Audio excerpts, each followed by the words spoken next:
Israel is at war.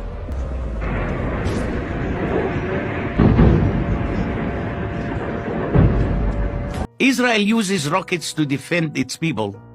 Hamas uses people to defend its rockets.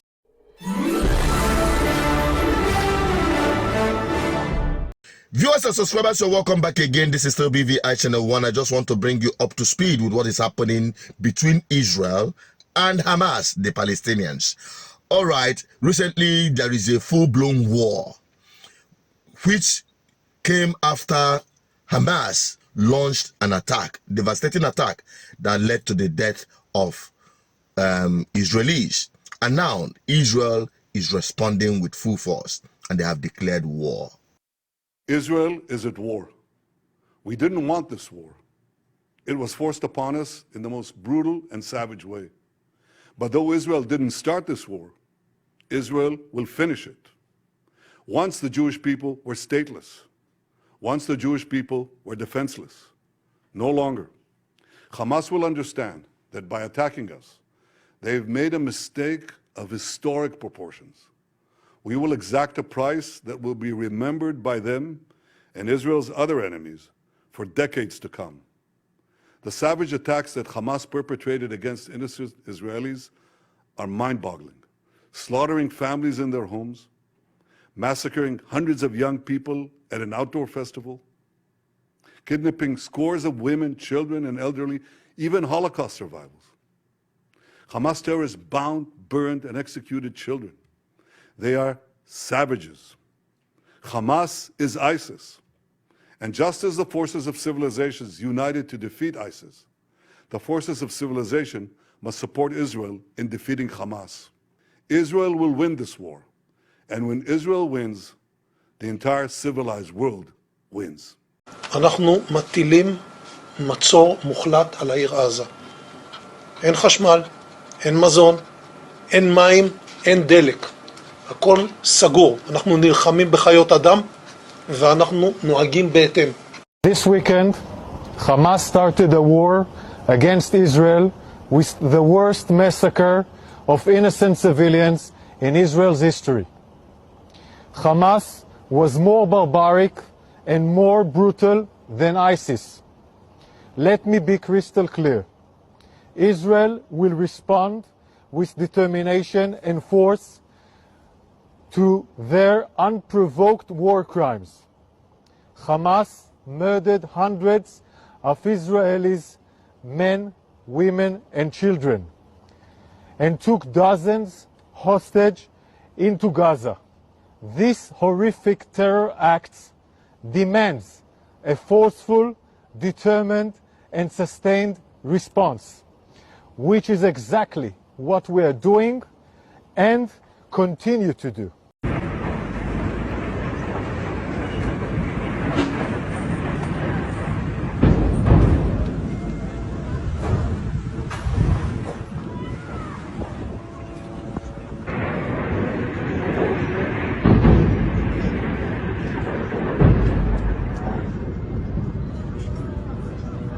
سماء مدينة بيت حانون.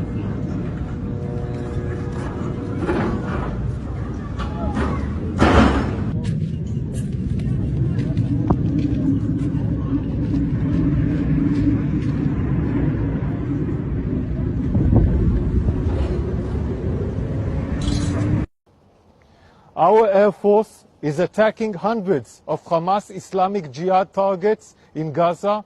We follow international law while exercising our right and responsibility to protect our civilians. The days ahead will be long and difficult. We have paid a heavy price, but we will restore security to the people of Israel.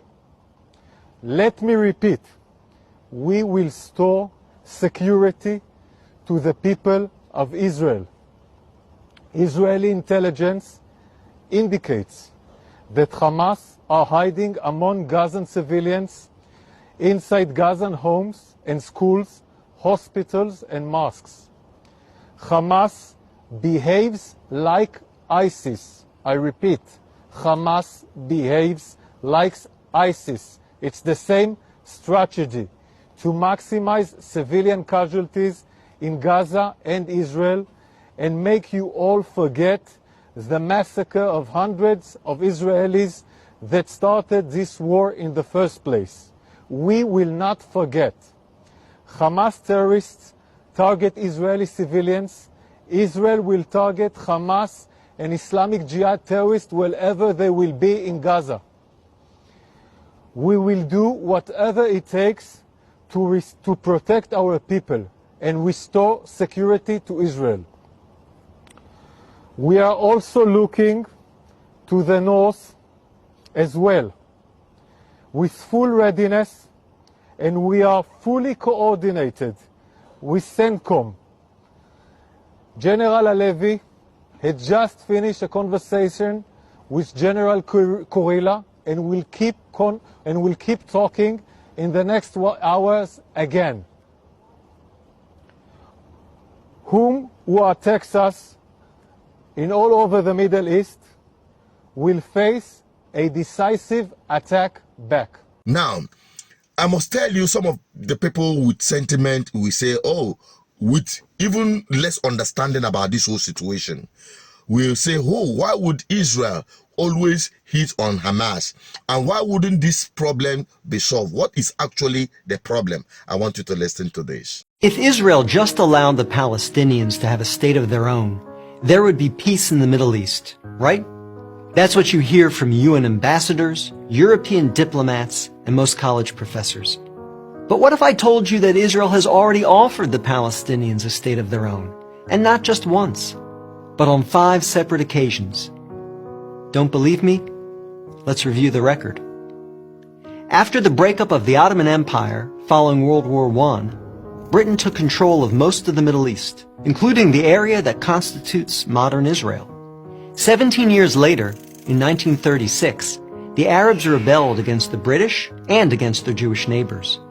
The British formed a task force, the Peel Commission, to study the cause of the rebellion. The commission concluded that the reason for the violence was that 2 peoples, Jews and Arabs, wanted to govern the same land. The answer, the Peel Commission concluded, would be to create 2 independent states, one for the Jews and one for the Arabs, a 2-state solution.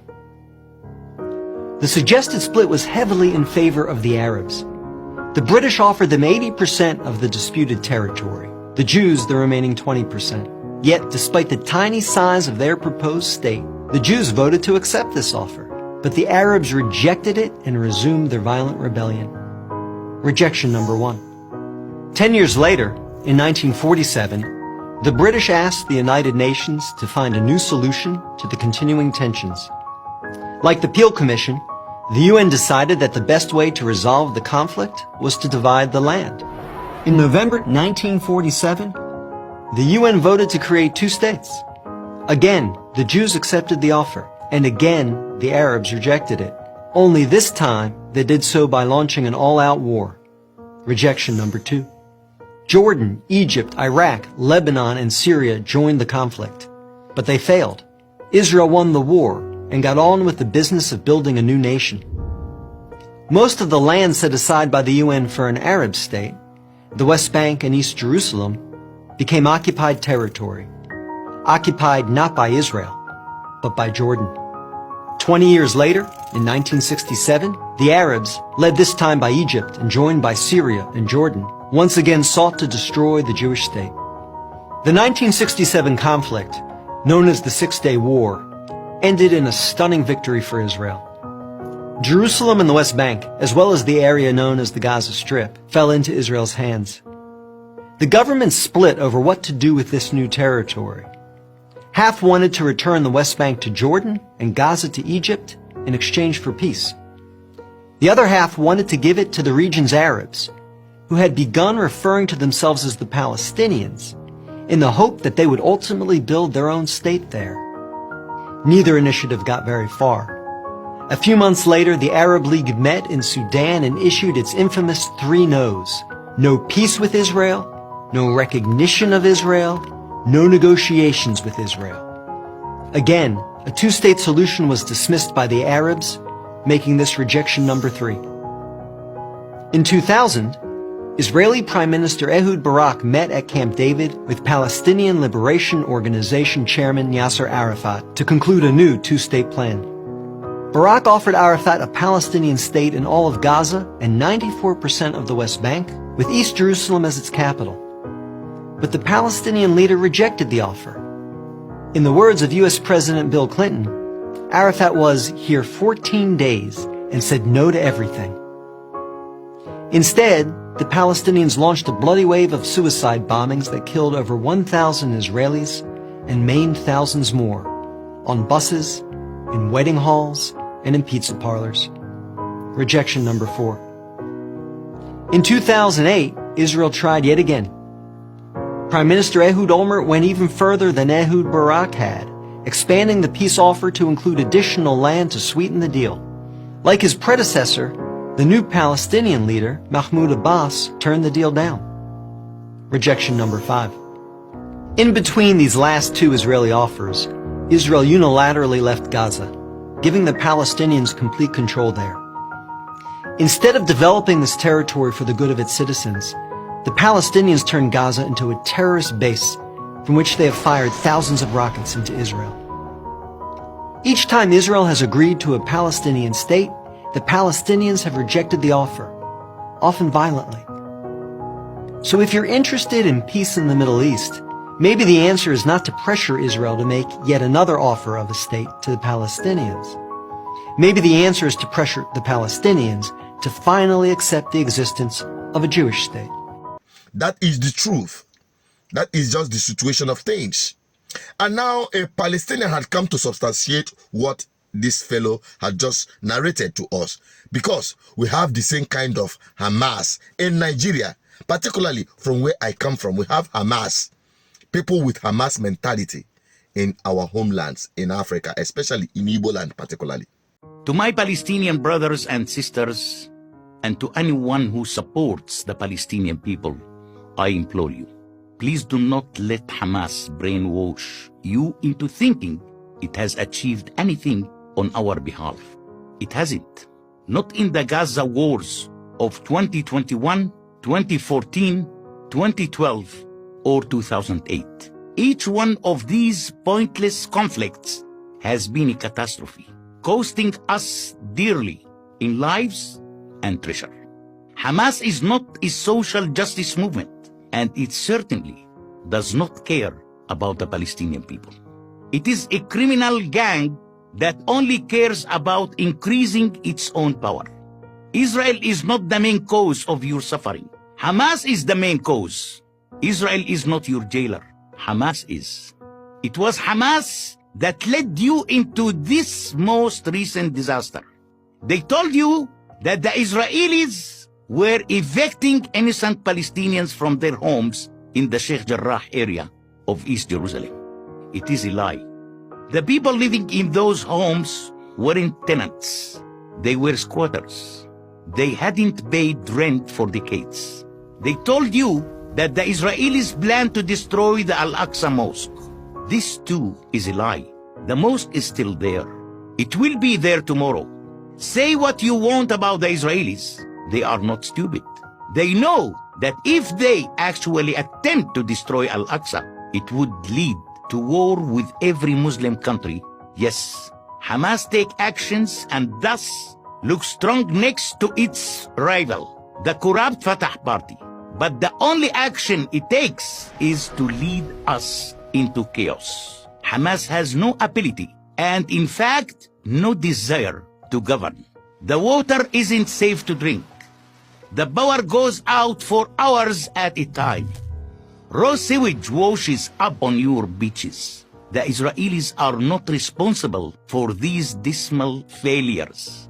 Hamas is, and everybody in Gaza knows it. It is Hamas that steals the imported cement meant to build houses for you and uses it instead to build a massive network of tunnels from which it hopes to terrorize Israelis.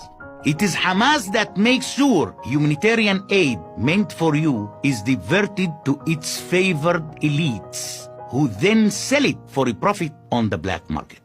And it is Hamas that uses you as a human shield, stationing rocket launchers and missile arsenals in your apartments, office buildings, schools, and even hospitals. Israel uses rockets to defend its people. Hamas uses people to defend its rockets. Good. That is it. When you use, I said, one captivating thing that I took away from this video is that Hamas is using the people to shield their missiles, whereas Israel is using their missiles to defend their people. Now, when you bring it home, because I cannot be saying things that are happening in Arab wars without relating it home so that we can learn from what is happening there. That is just the purpose of this video. Especially to my people, my own people, Igbos. Let's ask ourselves this question. Do we have Hamas in Igbo land today? If you have the answer to this question, drop it on the comment section. Because this video is just meant for us to learn. To learn and also unlearn the bad things we have learned in the past.